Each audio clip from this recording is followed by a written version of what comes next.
In this video, we are going to see a quick procedure of how to resolve if your computer just randomly freezes in Windows 11 or Windows 10.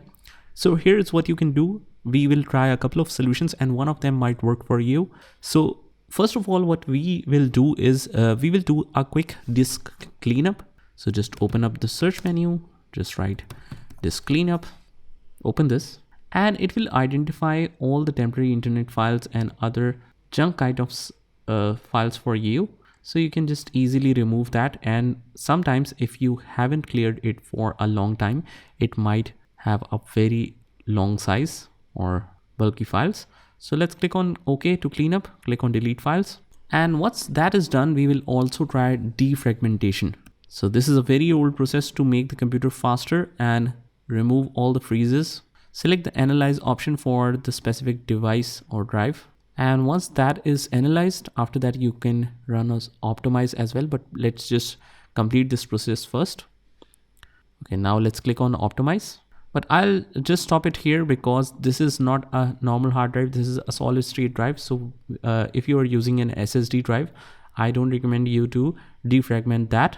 Click on close. So after that, what we will do is just open up the command prompt. Let me just open this up for you.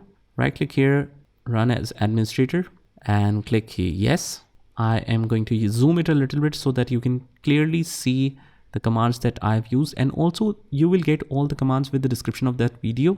So go ahead and check the description for all the commands used. So first of all, we will copy and paste this command, which is SFC space / scannow. Let's hit enter, and it will take some time to complete. So just sit back and relax while it does. And I'm just going to fast forward this process to show you what further options do we need to take. And once we have this completed, we are going to copy the second command and we will paste it here as well. Let's copy and paste this, hit enter. And again, it will start the deployment service management tool. Again, it will take some time. So just sit back and relax while it completes that. And after the completion of this operation successfully, just go ahead and close this and just restart your computer once. Try to run the applications again. Try to work on Windows for a little bit of time, and you will notice that the freezing problem will be resolved. So I hope this video was helpful, and if it was, hit the like button and subscribe to our channel, and I will see you in the next one.